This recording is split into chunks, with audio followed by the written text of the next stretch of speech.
الحمد لله رب العالمين والعاقبة للمتقين الصلاة والسلام على سيد الأنبياء والمرسلين أما بعد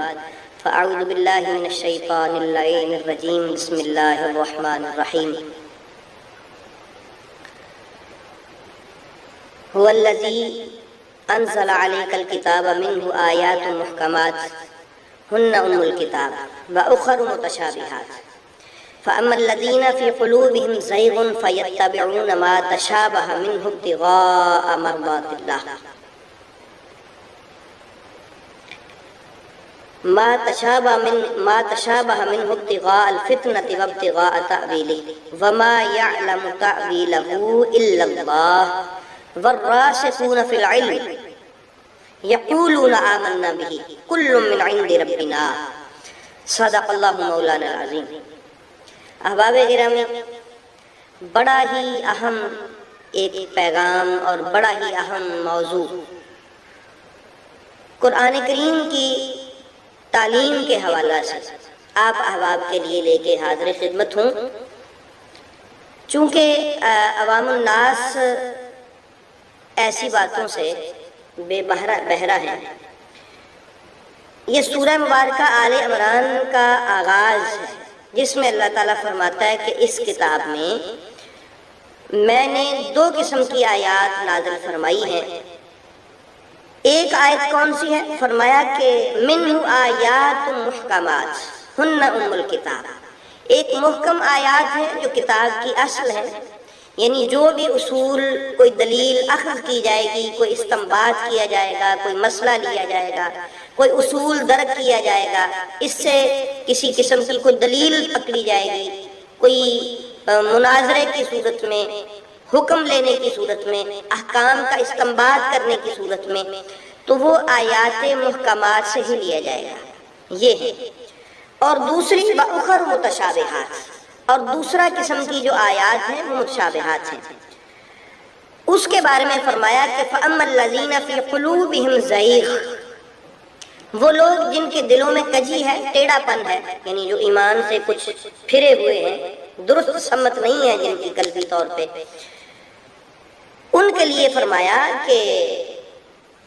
فَأَمَّا الَّذِينَ فِي قُلُوبِهِمْ زَيْغٌ فَيَتَّبِعُونَ مَا تَشَابَهَ مِنْهُ، وہ آیات متشابہات کی طرف توجہ کرتے ہیں، اور کیونکہ ان کے دلوں میں کجی ہے، کیوں؟ ابتغاء الفتنہ، امت میں، مسلمانوں میں فتنہ ڈالنے کے لیے، وابتغاء تأویلی، اور وہ اس کی تعویل چاہتے ہوئے، ان کا ارادہ ہے کہ ہم ان آیات متشابہات کی بھی تعویل کر دیں۔ اللہ رب العالمین نے پھر آگے اس کے بعد واضح طور پر فرمایا کہ وَمَا يَعْلَمُ تَأْوِيلَهُ، کہ ان آیات متشابہات کی تعویل کو تو کوئی جانتا ہی نہیں ہے۔ تو جب جانتا ہی کوئی نہیں ہے تو پھر وہ ان پر گفتگو کیوں کرتے ہیں؟ جب ان آیات سے وہ واقف ہی نہیں ہے تو پھر ان آیات پر بحث کیوں کرتے ہیں؟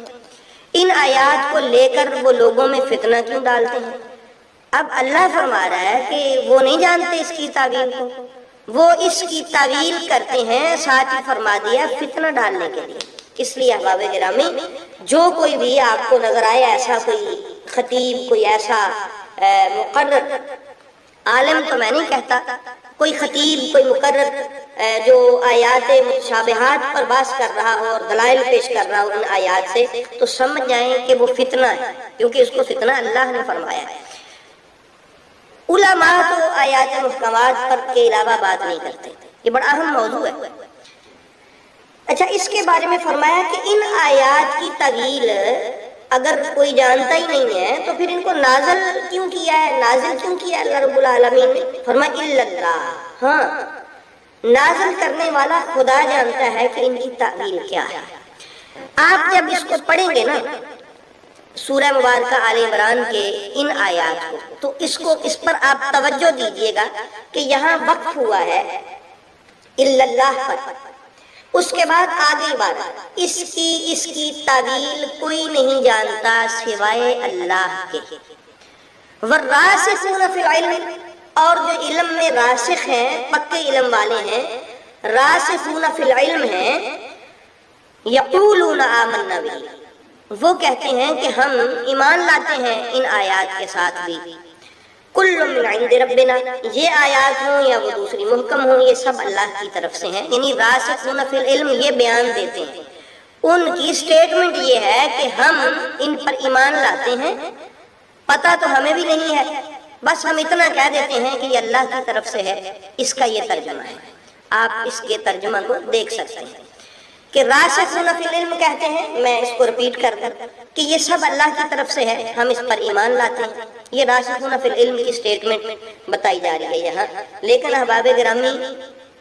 اس میں مفسرین نے بھی، یہ میں نہیں کہہ رہا، مفسرین کرام نے اس کے بارے میں کہا ہے کہ بہت سارے بزرگوں نے جب اس کو لکھا ہے تو الا اللہ والراسخون فی العلم، اس کا عطف یہاں پر لائے ہیں کہ اللہ جانتا ہے اور راسخون فی العلم جانتے ہیں،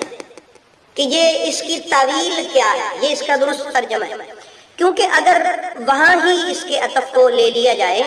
کہ اللہ ہی جانتا ہے اور تو کوئی جانتا ہی نہیں ہے، تو پھر رسول پاک بھی سائڈ پہ ہو جائیں گے کہ رسول بھی نہیں جانتا۔ تو اگر اللہ ہی جانتا ہے تو پھر